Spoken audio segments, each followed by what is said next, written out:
அஸ்ஸலாமு அலைக்கும் வரஹ்மத்துல்லாஹி வபரகாத்துஹு. இன்னைக்கு நம்ம பார்த்தீங்கன்னா சிறப்புமிக்க ஜும்மாவுடைய நாளில் இருந்துட்டு இருக்கோம். இந்த நாளில் இரவுக்குள்ள இந்த ஒரு அமலை நீங்கள் செய்து முடித்துக் கொள்ளுங்க. நான் சொல்லக்கூடிய இந்த வாஜிஃபாவை நீங்கள் ஓதி பாருங்க.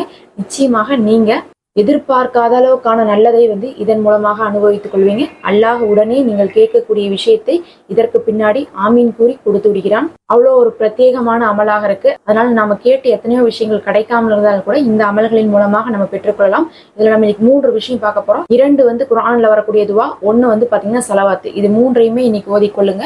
முதல்ல பாத்தீங்கன்னா சலவாத்தோட ஆரம்பிங்க. இந்த சலவாத்து பாத்தீங்கன்னா உலக முஸ்லிமான முஹ்மின்களுக்காகவே நம்ம ஓதக்கூடிய சலவாத்தாக இருக்கு. பொதுவாக ஜும்மாவுடைய நாள்ல நபி ஸல்லல்லாஹு அலைஹி வஸல்லம் அவர்கள் நமக்கு என்ன சொல்லியிருக்காங்க, என் மீது அதிகமாக சலவாத்து கூறுங்கள், அந்த சலவாத்து என் இடத்துல கொண்டு காண்பிக்கப்படும் சொல்லியிருக்காங்க. அப்ப ஜும்மாவுடைய நாள் வந்தாவே நபி ஸல்லல்லாஹு அலைஹி வஸல்லம் அவர்கள் மீது காலையிலிருந்து ஆகட்டும் இரவு தூங்குற வரையுமே நம்ம அதிகமாக சலவாத்து சொல்வது நம் மீது சுன்னத்தாக இருக்கு, நம்மளுடைய கடமையாக இருக்குது. அப்படி நம்ம ஓதக்கூடிய சலவாத்தை இந்த சலவாத்தாக நீங்க அமைத்துக் கொள்ளுங்க. இதுல பாத்தீங்கன்னா ஃபர்ஸ்ட் நான் சலவாத் ஓதி காட்டுறேன்.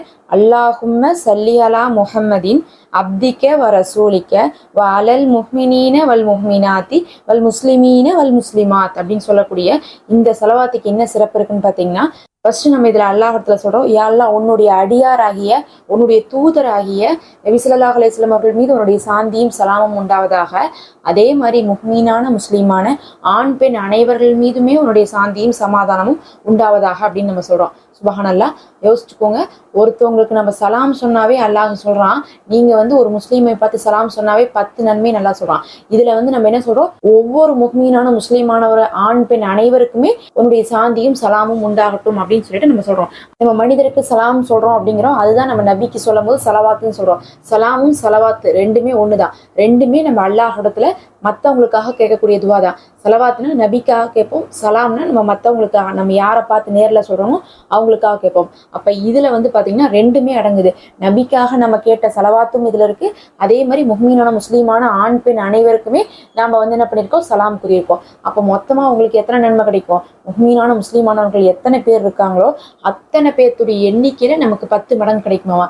ஏன்னா ஒரு தடவை சலாம் சொன்னா நமக்கு 10 நன்மை கிடைக்கும். அப்ப அதுலயே முஹ்மீனான முஸ்லீமான அனைவருமே அடங்கும் போது அவங்க எல்லாருக்குமே நம்ம இந்த ஜும்மாவுடைய நாள்ல சலாம் சொன்ன பாக்கியம் அல்லாஹ் நமக்கு கொடுக்குறான். அதே மாதிரி நபி ஸல்லல்லாஹு அலைஹி வஸல்லம் அவர்கள் மீது சலாம் சொல்றவங்களுக்கு எவ்வளவோ சிறப்புகள் இருக்கு. 10 நன்மைகள் உயர்த்தப்படும், 10 பாவங்கள் மன்னிக்கப்படும், தரஜாக்கள் உயர்கிறது, நம்மளுடைய தேவைகள் நிறைவேறுகிறது, அல்லாஹ்வுடைய அருள் 10 மடங்காக கிடைக்கிறது. அல்லாஹ்வுடைய அருள் கிடைத்தாவே நம்மளுடைய தேவைகள் நிறைவேற ஆரம்பிச்சிடும். அவ்வளோ சிறப்பு மிக்கதாக இந்த ஒரு வரியிலேயே நம்ம எல்லாமே பெற்றுக்கொள்றோம். அப்ப முதல்ல இந்த சலவாத்தை ஓதிக்கொள்ளுங்க. இந்த சலவாத்தை எத்தனை முறை ஓதணும்னா 21 முறை ஓதிக்குங்க. இன்னும் அதிகமாக ஜும்மாவுடைய நாள்ல நீங்க எப்ப வேணா இதை மனப்பாடம் பண்ணி ஓதிக்கொண்டே இருக்கலாம். அதனால முதல்ல இதை 21 முறை ஓதிக்கொள்ளுங்க. ஓதி விட்டு அடுத்தது இரண்டாவது பாத்தீங்கன்னா சூரா நூஹ்ல வரக்கூடிய 28வது வசனம், அதாவது சூரா 71, அதுல நூஹ் அலைஹிஸ்ஸலாம் அவர்கள் கேட்ட ஒரு துவாவை அல்லாஹ் வைத்திருப்பான். அந்த துவா தான், ரப்பிக்ஃபிர்லி வலிவாலிதைய வலிமன் தஹல பைத்திய முஹ்மினன் வல் முஹ்மினீன வல் முஹ்மினாத்தி வலா தஜிதில் லாலிமீன இல்லா தபாரா.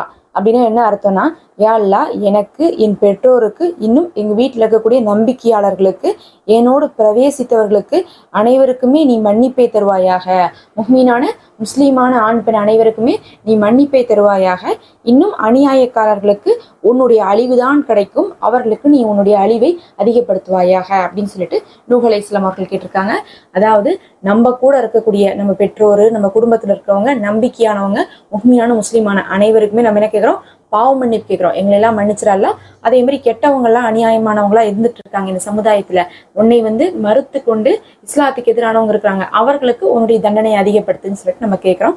இந்த துவால பாத்தீங்கன்னா எப்படி முதல் சலவாத்துல நம்ம சொன்னோமே, நபி அவர்களுக்கு மட்டும் நம்ம சலாம் சொல்லாம ஒரு முஹ்மீனான முஸ்லீமான ஒரு சமுதாயத்துக்கே சொன்னோன்ட்டு அப்ப எவ்வளவு நன்மை கிடைக்குதோ, அதே மாதிரி நமக்கு மட்டும் மன்னிப்பு கேட்காம முஹ்மீனான முஸ்லீமான அனைவருக்குமே நம்ம மன்னிப்பு கேட்கும் போது அவ்வளவு நன்மைகள் நமக்கு கிடைக்கும். எப்படின்னு பாத்தீங்கன்னா, நம்ம ஒரு தடவை பாவம் மன்னிப்பு கேட்டா அல்லாஹ் நம்மளுடைய ஒரு பாவத்தை மன்னிக்கிறது மட்டும் கிடையாது, அதுக்கு பகரமாக நன்மையும் எழுதுகிறான். அப்ப பாவமும் மன்னிக்கப்பட்டு நன்மையும் எழுதப்படுது. அப்ப முஹ்மீனான முஸ்லீமான அனைவருக்காகவும் நீங்க பாவம் மன்னிப்பு கேட்டா அவங்க செய்த அளவுக்கான பாவங்களும் நமக்கு மன்னிக்கப்பட்டு நமக்கு அந்த அளவுக்கான நன்மையும் கிடைக்குது. ஒருத்தவங்களுக்கு நம்ம எந்த விதத்துல நன்மையை கேட்டாலும் அல்லாஹ் அதை நமக்கு நன்மையாதான், அல்லாஹ் அதை நமக்கு நன்மையாக எழுதுறான். நீங்க சலாம் சொன்னாலும் நன்மைதான், சலவாத்து சொன்னாலும் நன்மைதான், அவர்களுக்காக பாவ மன்னிப்பு கேட்டாலும் நன்மைதான், அவர்களுக்காக துவா செய்தாலும் நன்மைதான். அப்படி பார்க்கும்போது உங்களுக்கு இதுவும் வந்து ஒரு சமுதாயத்துடைய நன்மை அளவுக்கு இந்த ஜும்மா நாளில் கிடைக்குது.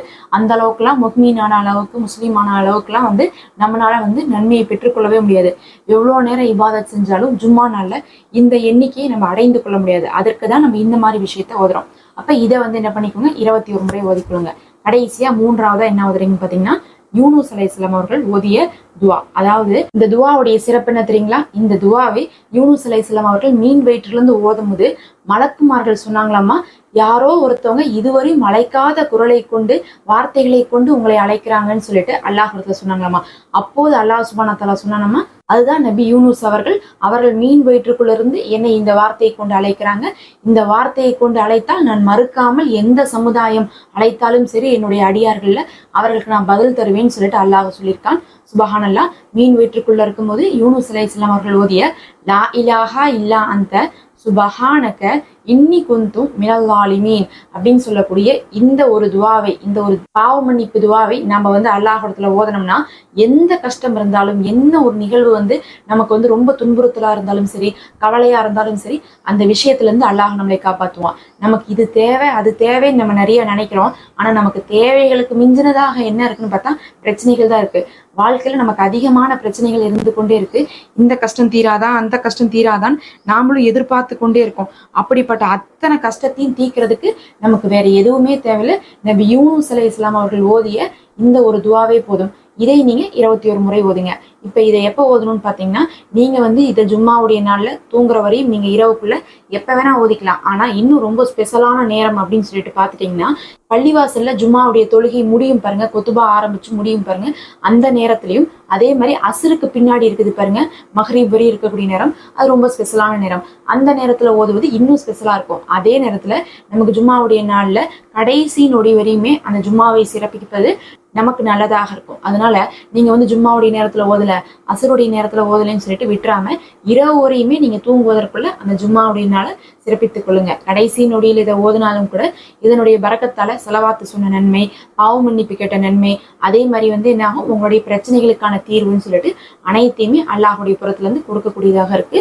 எல்லாவற்றுக்கும் மேல இன்னைக்கு ஜும்மாவுடைய நாள் அதிகமாக நல்லமல்களை அதிகப்படுத்திக் கொள்ளுங்க. இது உங்களுக்கு பயனுள்ளதாக இருக்கும்னு நினைக்கிறேன். நான் ஃபர்ஸ்ட் கமெண்ட்ல ஒரு லிங்க் கொடுத்துருக்கேன் பாருங்க.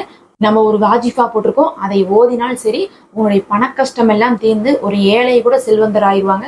நம்மளுடைய நிலைமையில ஒரு பெரும் மாற்றத்தை தரக்கூடிய ஜும்மா நாள்ல எதை ஓதினாலும் ஓதாட்டாலும் சரி அதை கண்டிப்பா ஓதிடணும்னு சொல்லக்கூடிய ஒரு அமலை வந்து நம்ம போட்டிருக்கோம். அதையும் இன்னைக்கு தூங்குவதற்குள்ள எப்ப பார்த்தாலும் சரி நீங்க ஓதிடுங்க. ஃபர்ஸ்ட் கமெண்ட்ல லிங்க் இருக்கு, நீங்க செக் பண்ணி பாருங்க. அஸ்ஸலாமு அலைக்கும் வரஹ்மத்துல்லாஹ். மறக்காம சப்ஸ்கிரைப் பண்ணிக்கோங்க.